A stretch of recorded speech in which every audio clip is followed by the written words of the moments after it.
Hello and welcome to Rfree 200, a video where we're going to file or almost file a quick and easy waiver. My name is Paul, I work for the Prometheus Radio project, and I'm the primary developer of Rfree, the software we're going to use in this lesson. I'm going to assume that you're already somewhat familiar with Rfree, so I'm going to get right to it. We're going to use the same example that we've been using in Farmington, New Mexico. I'm going to call this Rfree 200 and put it at the library in Farmington, New Mexico. Hit that magnifying glass. I could also go up on the roof of that library where I think I want to put the antenna with a GPS enabled device and share my current location. But that's not how I'm going to do it for this. I'm going to zoom in right here, and we can see we're at the Farmington Public Library, and I'm going to put the antenna right there. Now let's check to see if frequencies are available. You should be used to this by now. We've done this example many times in the other videos. While Rfree does that, I'll note that I forgot to turn on the advanced features, and we'll get to that in a second. So here we are on the frequencies available page. This is the same page we've seen many times. We're going to be using one of these yellow frequencies because it needs to have one or more waivers. First, I'm going to need to turn on the advanced features. Oh, I guess I did leave them on. Here it says hide advanced. If I had not had them on, it would say show advanced. So we're good to go. And because I want this to be an easy waiver, I'm going to use 94.5 as the frequency I want to apply for. Here, the prohibited zone that we have to demonstrate through the FCC has no population within it, is only 7 meters. And for this example, what I'm going to do is put a 30-foot pole on top of the library, and which is more than 7 meters. And I'll show you how that works in a minute. So first, let's go to 94.5 and see what we see there to see what are the issues we need to deal with waivers. Luckily, we only have this one. It's KWYK-FM, which is a Class C1 radio station in Aztec, New Mexico. It's only 6 kilometers away, 7 kilometers away. The required separation is 73 kilometers, and that's why we're asking the FCC for a waiver.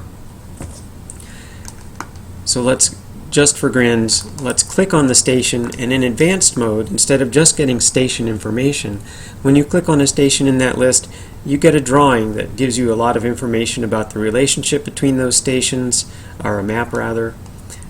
We can zoom out here. The red circle is the interference contour of the LPFM.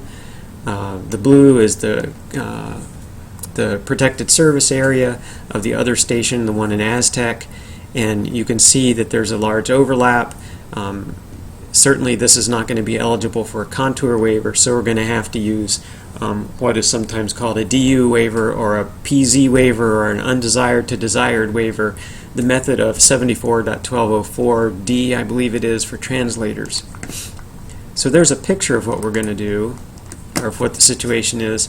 But before we can see what we need to see to get the exhibit, to get Rfree to produce the exhibit for us, we need to select this frequency. This doesn't really do a whole lot, except that it makes it unlikely that you would view one frequency while you're writing exhibits on another one, which is pretty important.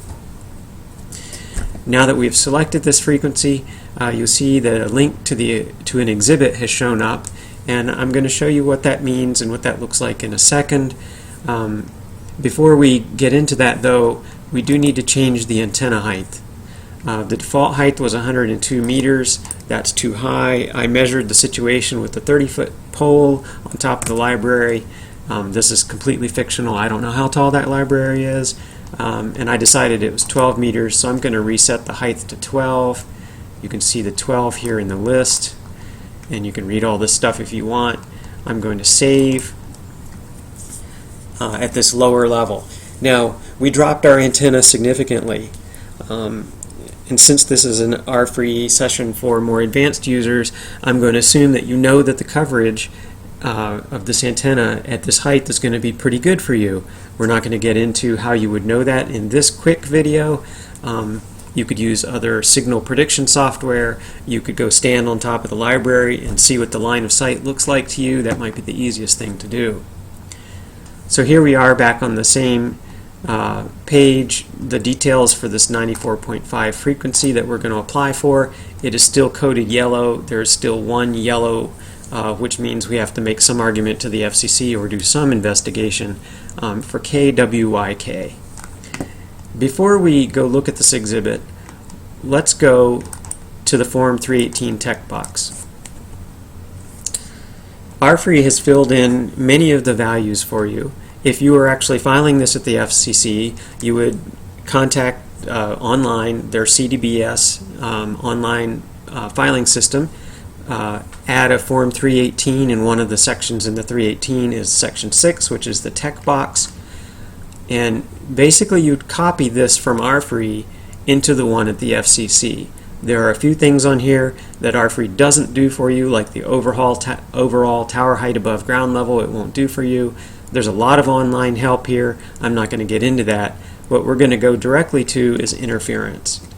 Rfree has determined that, well, let's just read this. The applicant certifies that the proposed facility complies with all pertinent distance separation requirements. Well, it didn't. If it had complied with the distance separation requirements, this frequency wouldn't be coded yellow. It would be coded green. So it doesn't comply, which means we have to prepare an exhibit. Rfree tells you that you need to prepare an exhibit, Exhibit 11. So it tells you must click no. Rfree also clicked no for you, and then you can read this help to figure out what you need to do. If you were at the FCC, you would probably click on Exhibit 11 and it would give you some opportunity to attach documents and so forth. This is just a facsimile of their form, so it doesn't do anything when you click it. At any rate, to prepare Exhibit 11, it just says for all the stations that aren't translator inputs, in fact, we'll just go there. From the frequency details page, we pick all of the radio stations that aren't translator inputs, that are coded yellow, and we just click on the exhibit line and we paste that into Exhibit 11. So unfortunately, there is a step in the middle.